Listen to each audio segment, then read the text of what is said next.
पंढरपूरमध्ये आज राजमाता अहिल्याबाई होळकर यांची 299वी जयंती मोठ्या उत्साहात साजरी करण्यात आली।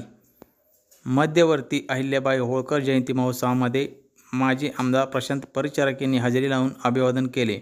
मध्यवर्ती अहिल्याबाई होळकर जयंती महोत्सवामध्ये विविध उपक्रमांचे आयोजन करण्यात आले होते। त्यामध्ये रक्तदान शिबिर, डोळ्याची तपासणी शिबिर असे बहुमोल उपयोगी उपक्रमांचे आयोजन करण्यात आले होते। माननीय प्रशांत परिचारक यांनी या उपक्रमांचा आढावा घेत उपक्रमांचे कौतुक केले आहे व भरभरून दाद दिली आहे।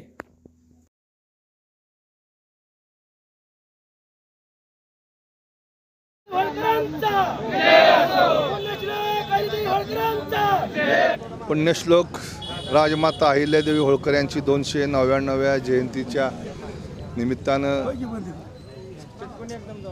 व्यक्तिशः माझ्या कुटुंबियाच्या माझ्या वतीनं पंढरपूरकरांच्या वतीनं मी राजमाता अहिल्यादेवींच्या चरणी वंदन करतो।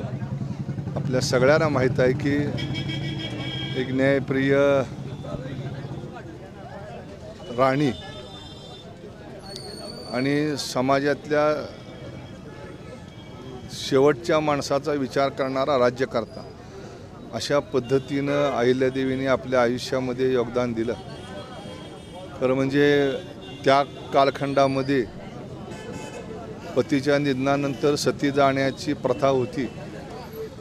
अशा परिस्थितीमध्ये सासऱ्यांनी जेव्हा सांगितले की तुला हे सगळं राज्यकारभार पुढं चालवायचं आहे, बघायचं आहे, तेव्हा ही सगळी जबाबदारी एका बाजूला राज्याची घेत असताना आयुष्यामध्ये एखाद्या साध्वीच्या वृत्तीप्रमाणे अहिल्यादेवींनी आपलं आयुष्य सगळं वेचलं।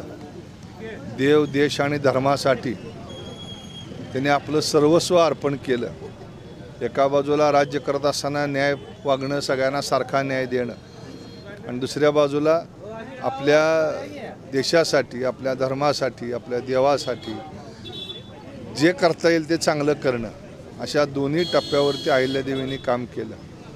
आपण बघतो की आज काशीसारखं तीर्थक्षेत्र असेल ज्याचा जीर्णोद्धार अहिल्यादेवींनी केला, उज्जैनसारखं तीर्थक्षेत्र असेल किंवा अगदी पंढरपूरसारख्या ठिकाणी सुद्धा घाट बांधणे, धर्मशाळा बांधणे, पाणपोया उभा करणे, जे सर्वसामान्य माणसाच्या रोजच्या गरजा होते त्या गरजाचा विचार करून राज्याचा पैसा त्या ठिकाणी लावण्याचं काम अहिल्यादेवींनी केलं। अशा एका साध्वी वृत्तीच्या राजमातेला त्यांच्या 299व्या जयंतीच्या निमित्तानं आम्ही सगळेजण त्यांच्यापुढे नतमस्तक होतो, त्यांना हार घालतो, आपण पुष्पांजली देतो। पण त्यापेक्षा अहिल्यादेवींनी जो विचार या राष्ट्रामध्ये दिलेला आहे तो विचाराचं जर धन आपण सगळ्यांनी वेचलं आणि जर ते सगळ्या लोकांना वाटलं तर निश्चितपणे ती खऱ्या अर्थानं अहिल्यादेवींच्या प्रति आदरांजली ठरणार आहे। भविष्य काळामध्ये अहिल्यादेवींचा विचार शेवटच्या माणसापर्यंत नेण्याचं काम आपण सगळ्यांनी करूया, एवढीच या निमित्तानं मी प्रार्थना करतो।